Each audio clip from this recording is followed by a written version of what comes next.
Good morning students. How are you? I hope you all are fine.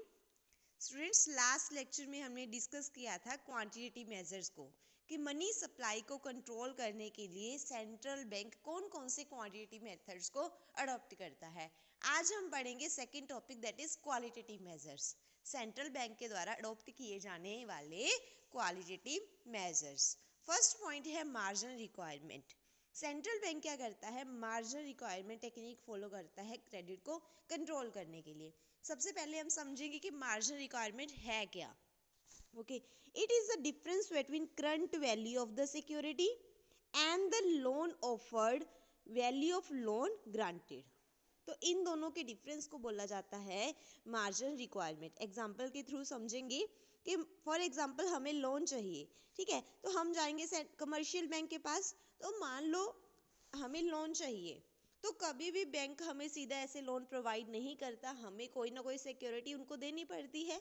कोई भी security हो सकती है, गोल्ड हो सकता है, हाउस हो, होम लोन हो सकता है, ठीक है, कार हो सकती है, कोई इक्विपमेंट हो सकती है, मतलब हमें कुछ ना कुछ गिरवी बैंक को देना पड़ता है। फॉर एग्जाम्पल हमने अपनी 3 लाख की कार उनको दे दी, तो अब बैंक हमें लोन प्रोवाइड करेगा, पैसा प्रोवाइड करेगा उसके बदले में। तो बैंक हमें सेम अमाउंट कभी भी लोन की नहीं देता। अगर 3 लाख की कार है तो हमेशा बैंक उसकी कम अमाउंट हमें लोन के रूप में पे करेगा। तो अगर मान लो हमें उन्होंने 2,50,000 दे दिए, ओके, तो वो 2,50,000 दिया, तो जो 50,000 उसने अपने पास रखा है वो क्या है, बैंक का मार्जिन है। तो वही बात रिपीट हो रही है, it is a difference between current value of security. तो सिक्योरिटी की करंट वैल्यू कितनी है, 3 lakh, and offered for loan and value of loan granted. तो लोन कितना ग्रांट हुआ हमें, 2,50,000। तो इन दोनों के डिफरेंस को क्या बोला जाता है, margin requirement. Current value of the security that is 3 lakh and value of loan granted that is, loan grant कितना किया गया बैंक के द्वारा, 2,50,000। तो दोनों के डिफरेंस को बोलते हैं मार्जिन रिक्वायरमेंट। तो बैंक क्या करता है, अब मार्जिनल रिक्वायरमेंट हमें क्लियर हो गया।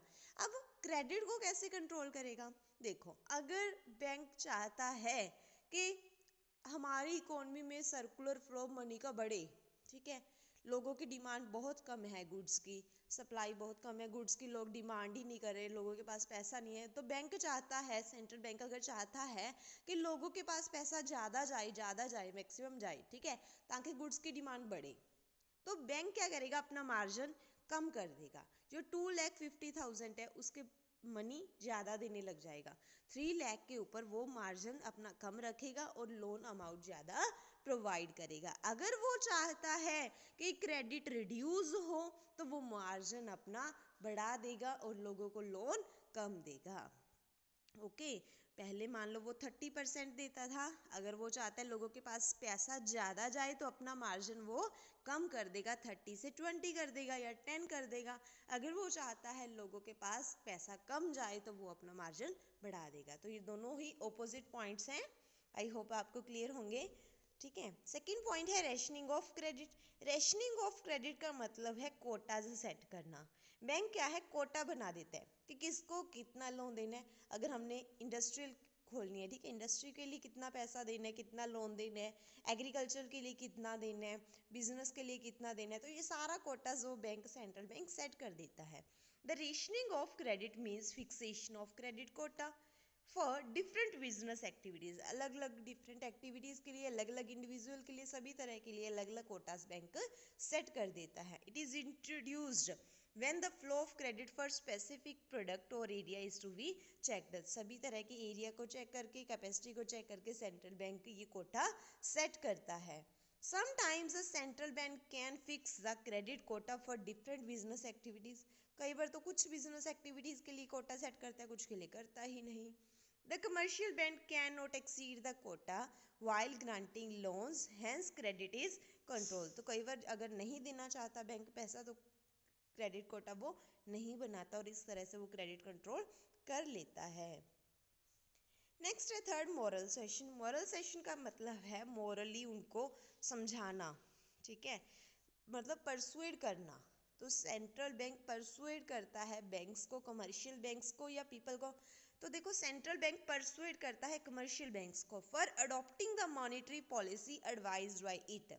सेंट्रल बैंक कहता है कि तुम मेरे को फॉलो करो, कमर्शियल बैंक्स को कहता है। सेंट्रल बैंक कहता है कि जो मैंने रूल्स बनाए तुम उनको फॉलो करो, प्यार से समझाता है उनको, ठीक है। कमर्शियल बैंक एक्ट अकॉर्डिंगली, अगर तो वो सारे सेम टू सेम जैसे रूल्स बनाए काम कर रहे हैं तो ठीक है, otherwise central bank can pursue, उनको फोर्स भी कर सकता है कि तुम मुझे फॉलो करो, नहीं तो मैं तुम्हें, ठीक है, बैंक तुम्हारा बंद कर दूंगा। तो ये किसके हैंड्स में है? सेंट्रल बैंक के हैंड्स में है। तो वो किसके लिए रूल्स बनाता है? कमर्शियल बैंक्स के लिए। मोरलाइजेशन का मतलब उनको परसुएट करना, मनाना। फिर है डायरेक्ट एक्शन। अगर सेंट्रल बैंक को लगता है कि कमर्शियल बैंक्स मेरे रूल्स को फॉलो नहीं कर रहे तो वो उनके लिए एक्शन भी ले सकता है, डायरेक्ट एक्शन ले सकता है, उनको इंटरेस्ट रेट चार्ज कर सकता है, उनका बैंक बंद भी करवा सकता है।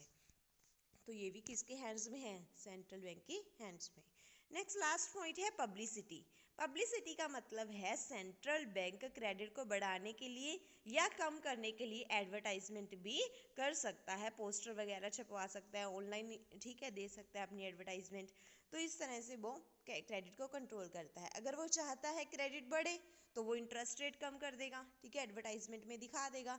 अगर वो चाहता है क्रेडिट कम हो तो वो इंटरेस्ट रेट बढ़ा देगा।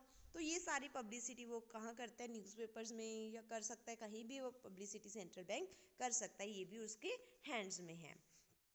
तो ये 6 के 6 पॉइंट्स हैं qualitative measures. Okay, qualitative measures जो कि सेंट्रल बैंक अडॉप्ट करता है, किसको कंट्रोल करने के लिए? क्रेडिट को कंट्रोल करने के लिए। ओके स्टूडेंट्स, आज आपका यही टॉपिक है, आपने इसको अच्छे से लर्न करना है। नेक्स्ट हम करेंगे इसके बाद कमर्शियल बैंक के बारे में पढ़ेंगे। सेंट्रल बैंक का टॉपिक यहाँ तक कंप्लीट हो चुके हैं, तो आपने यहाँ तक अच्छे से लर्न और राइट करना है। Okay, thank you.